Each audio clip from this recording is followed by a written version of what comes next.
So to continue from the Liber Primus, from folio 2 in Carl Jung's Red Book, this is the second part called Soul and God, and I'm reading after the italics. Finishes on page 234. My God is a child, so wonder not that the spirit of this time in me is incensed to mockery and scorn. There will be no one who will laugh at me as I laughed at myself. Your God should not be a man of mockery. Rather, you yourself will be the man of mockery. You should mock yourself and rise above this. If you have still not learned this from the old holy books, then go there, drink the blood, and eat the flesh of him who was mocked and tormented for the sake of our sins, so that you totally become his nature. Deny his being apart from you. You should be he himself, not Christians, but Christ. Otherwise, you will be of no use to the coming God. If there is anyone among you who believes he can be spared the way, is there anyone among you who believes he can be spared the way? Can he swindle his way past the pain of Christ? I say, such a one deceives him to his own detriment. He beds down on thorns and fire. No one can be spared the way of Christ, since this way leads to what is to come. You should all become Christ's. You do not overcome the old teaching through doing less, but through doing more. Every step closer to my soul excites the scornful laughter of my devils, those cowardly ear whisperers and poison mixers. It was easy for them to laugh, since I had to do strange things. This next part is on the service of the soul. On the following night, I had to write down all the dreams that I could recollect, true to their wording. The meaning of this act was dark to me. Why all this? Forgive the fuss that rises in me. Yet you want me to do this. What strange things are happening to me? I know too much not to see on what swaying bridges I go. Where are you leading me? Forgive my excessive apprehension, brimful of knowledge. My foot hesitates to follow you. Into what mist and darkness does your path lead? Must I also learn to do without meaning? If this is what you demand, then so be it. This hour belongs to you. What is there where there is no meaning? Only nonsense, or madness, it seems to me. Is there also a supreme meaning? Is that your meaning, my soul? I limp after you on crutches of understanding. I am a man, and you stride like a god. What a torture! I must return to myself, to my smallest things.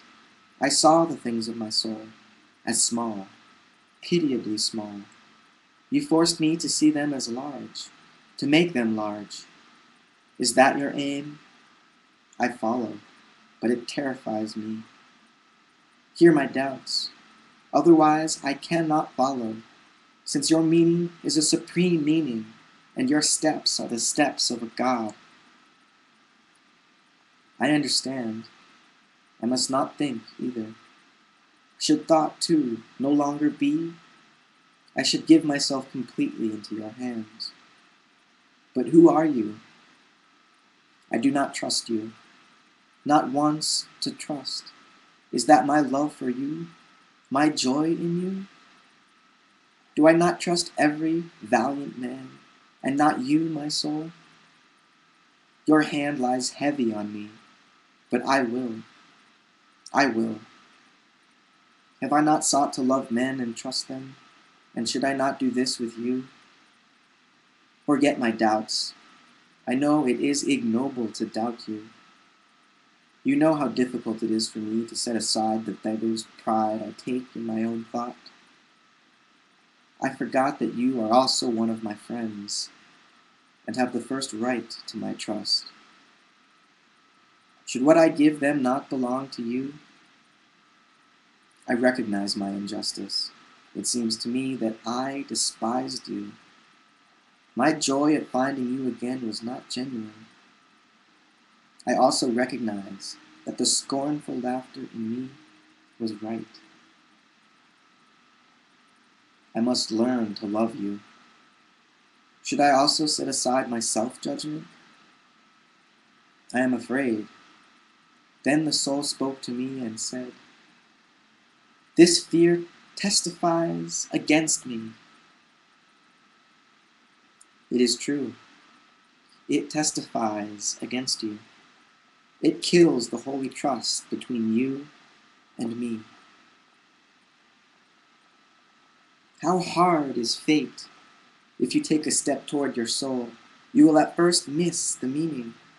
You will believe that you have sunk into meaninglessness, into eternal disorder. You will be right. Nothing will deliver you from disorder and meaninglessness, since this is the other half of the world. Your God is a child, so long as you are not childlike. In the child order, is the child order meaning or disorder, caprice? Disorder and meaninglessness are the mother of order and meaning. Order and meaning are things that have become and are no longer becoming.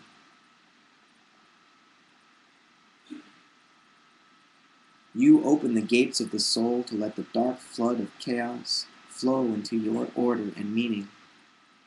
If you marry the ordered to the chaos, you produce the divine child, the supreme meaning beyond meaning and meaninglessness. You are afraid to open the door?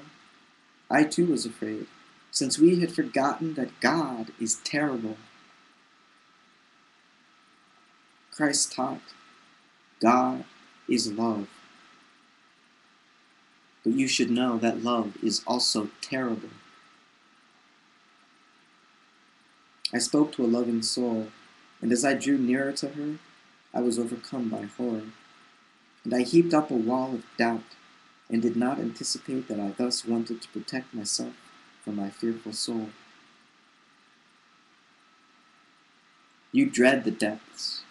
It should horrify you, since the way of what is to come leads through it. You must endure the temptation of fear and doubt, and at the same time acknowledge to the bone that your fear is justified and your doubt is reasonable. How otherwise could it be a true temptation and a true overcoming? Christ totally overcomes the temptation of the devil, but not the temptation of God to good and reason. Christ thus succumbs to cursing.